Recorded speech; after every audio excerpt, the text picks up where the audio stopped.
What's happening, friends? So, Q&A this week. The first question, and before I get into the Q&A, if I'm going through this Q&A and you're like, hey, this isn't so bad. This doesn't suck. Drop your boy a like, and I would really appreciate it. Also, if you have any questions that you want me to answer in just a couple of weeks here, yeah, you'd have to wait a couple of weeks, but just in a couple of weeks, comment down below, and I'd be happy to answer them. And if you're like, hey, this is important, I need to know this right now, tell me that in your comment, and I'll answer it right there, all right? So, the first question. This individual mentioned that, it's hard for them to gain at a slow rate, and it's easier for them to kind of gain pretty quickly and then just hang out at that body weight and then gain pretty quickly again, and so on and so forth. And they asked whether I think that is suboptimal or not. And I would say probably. I would say that we probably want to maximize the time that we spend in that kind of slight surplus, that slight to moderate surplus, to where we're gaining slowly and steadily, and we have that surplus of energy. And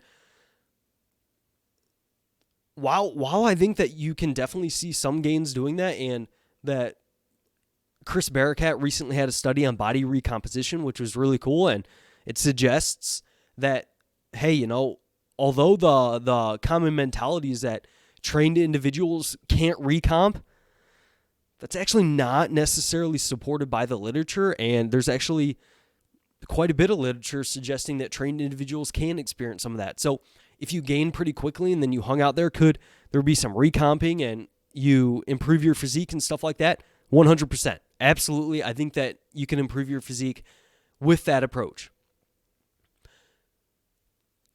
However, I do think that it would lead to at least more kind of initial fat gain, and I don't think that the end result of that would be better than just a slow and steady approach the entire time. And I think that that slow and steady approach would probably result in more favorable results long term, because say you take the slow and steady approach and then you decide to maintain that body weight for a little bit to see if you can maybe do a little recomp at a higher body weight, which I'm not so sure about either. I think that can work for sure. But then would it be just as good to hop in a deficit and then get back to a surplus again? I kind of lean towards that route, but I also lean pretty heavily in, hey, let's put ourselves in kind of a pretty slight surplus and stay there as long as we can. And if you took the slight surplus route and then you maintain for a while, I think that you'd be in a much better place than kind of gaining fast and then maintaining and then gaining fast. And I think that is a better approach mentally as well, to not gain super fast, because if someone takes that approach and that happens, I think that they're more likely to hop back in a deficit and then just kind of be going up and down, rather than taking kind of controlled approaches. So I think it could work, but I do think that it's probably suboptimal there. All right. Second question. Lost weight more than about 1% of my body weight per week for my first 2 weeks. Should I increase my calories and reduce the deficit? So generally, I think that it's probably not the best idea to try to lose much more than 1% of your body weight per week. That seems to be where the research lands on. Maybe that's when we start getting to some disproportionate, maybe metabolic adaptation or potential lean body mass loss and that sort of thing. Now, if it's just a few weeks and you're not dieting for very long, is it a big deal? Probably not. But for a long-term diet, probably not the best idea. However, those first 2 weeks are tricky, because just eating less food, maybe you're depleting your glycogen stores a little bit, so you're holding on to a little bit less water. You're eating maybe some less food, although a lot of people ramp their food volume up, so their food volume is similar.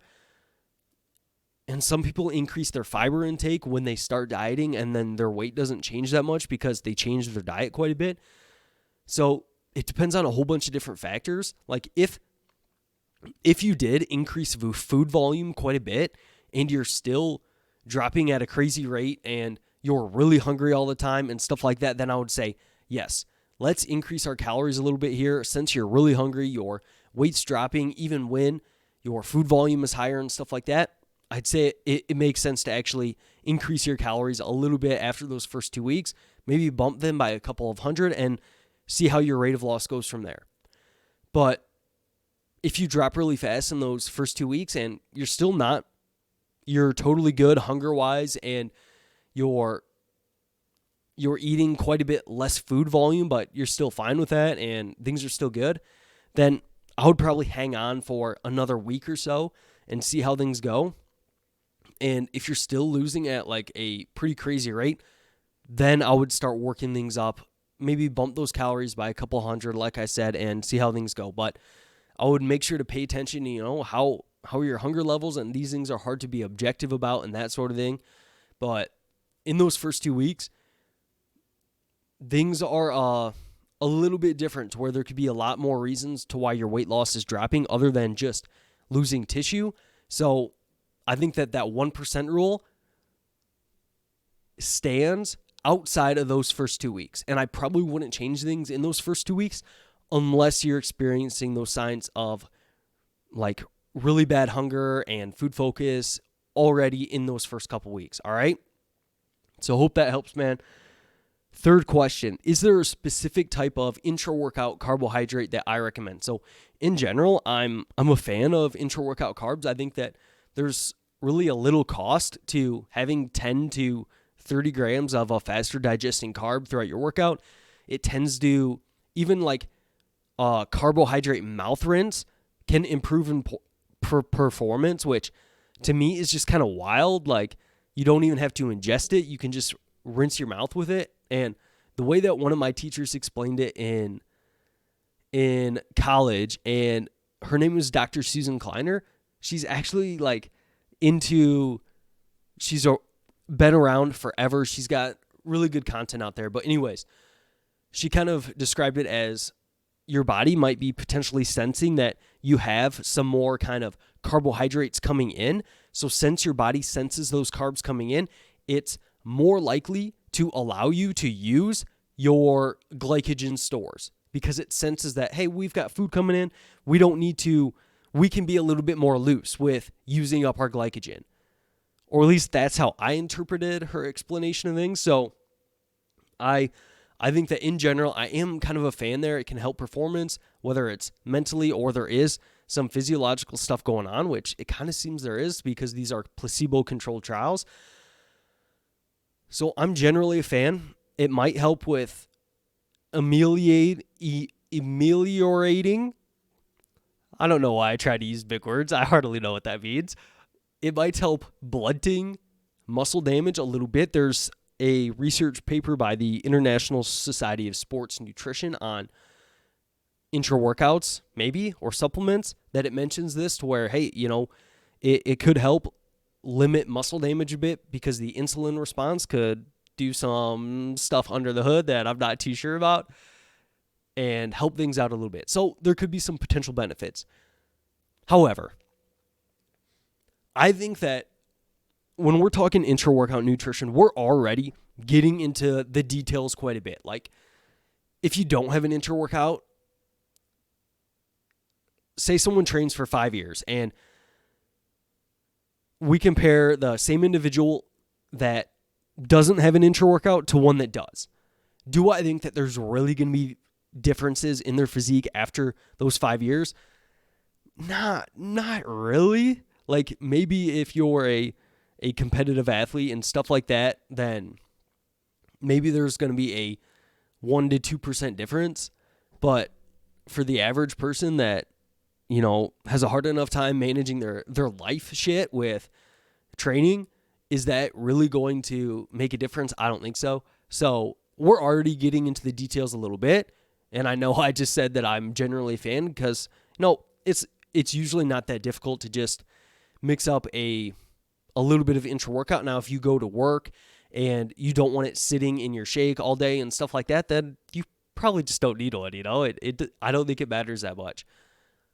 But then if we start digging into the details of a specific type of carbohydrate, like is this type of sugar going to be better than this type of sugar and stuff like that, like for advanced athletes that are like marathon runners that are training in the heat and they need to get carbohydrates in while they run and stuff like that, that's when you pay attention to the specific type of sugar, the osmolality of the sugar that you're taking in and stuff like that. But for us just, pumping some iron, I think that is a detail that we don't need to worry about. And I think that Gatorade's fine. I know for a while people are like, it's got to be like maltose, I think, maltodextrin maybe. But I don't think it matters. I think that a lot of these studies on performance, they just use Gatorade because we're college kids that are in a lab and that's what's familiar to us. So we'll just use like Gatorade or something like that. So I think that's a detail we don't need to worry about. And I'll just go with what's cheap and a simple sugar is all I would do. All right. So good on that. Question number 4. What is my favorite training split? So I don't know. I've tried a whole bunch of different splits. I've tried like a 3-day split where I did 2 sessions a day, and then I would have 4 days completely off. Like that was a reasonable split. I kind of like that, but I realized that I just enjoy the feeling of walking out in the gym in the morning, and it just sets up my entire day. So I like training a little bit more frequently than that. So I actually switched from that because it was kind of meh. I've done a push-pull legs. I really like that split as well because I come from a background of being your kind of classic bro doing those super high volume sessions and stuff like that. So I really like that approach. I've also done like push-pull 6 days a week, and that one's pretty solid as well. That one's the tricky part with that one is if you're really focusing on growing your upper body and lower body, it can be difficult to manage those sessions to where like you might have squats and then bench press on the same day or something like that. Like that can be pretty tough. But if you're like myself and your legs are on the back burner a little bit and you're really just trying to get those traps and delts a little bit more improved so you can look better on videos and stuff, then a push-pull can be a good way to prioritize your upper body because you can just separate out your push and pull every other day and you don't have to do a complete upper on one day. So I think that's a reasonable approach. The split that I'm using right now, it's actually a pretty interesting one, I guess. And what I'm doing is it's a 6-day per week to where it will go chest, back, and hamstrings. And keep in mind that my hamstrings, like I'm talking like maybe 1 set of RDLs and then a couple sets of leg curls. Like my hamstrings, they don't need much. So that's not too rough for me to combine those. And then the next day is quads and arms. Yeah, that day is awesome because I just get to superset my arm stuff back and forth and go kind of nuts with that. And my quads, I don't push volume like crazy on those. I keep it pretty static. So my main, it's almost like an arm day. It really is. I love it, So like I said, my split, it is a 6-day chest, back, hamstrings, and then it is a arms and quads. And I really like that. Will I try a different split here in a few months? Probably. Do I think that there's any one best split? No. If I really had to answer my favorite split, I'd say I really like the one I'm doing now, but, it all depends on what your goals are and stuff like that. Like if I really wanted to prioritize my lower body, and the reason I don't prioritize my lower body is I used to train for football and stuff like that, and I've been training my lower body like pretty reasonably and pretty hard for like, I don't know, 10 years, and I'm happy with where my lower body's at. Like, if you asked me in 5 years and my lower body just maintained, would I be happy with that? Yeah, I really wouldn't care a whole lot. Like, my lower body's fine. It's really just the arms and the delts are kind of the main thing that I want to get kind of moving along. So based on my context, that's really well. But if you're prioritizing your lower body, would I want to combine lower body sessions with a bunch of other stuff? Maybe not. But some people really like spreading out their lower body work and find that works better. So many different ways to do it. I really don't think it matters a whole lot. I would just try to train a muscle group at least a couple of times a week. Manage your training volume so you're not doing more than you can recover from, but that you're still experiencing some signs of overload. So experiencing some signs of maybe some soreness, good pumps, some following day fatigue in the muscles that you trained, probably a decent idea to experience some signs of overload. But do you have to scale volume like crazy or anything like that? No, probably not. Do I tend to prefer that? A little bit at least. Yeah, for the most part, for muscle groups that are most important, I think prioritizing those muscle groups and scaling volume a little bit when you can recover from it makes sense. But that's my general approach there. I hope you enjoyed this Q&A, and I'll see you in that next one. Thanks, guys.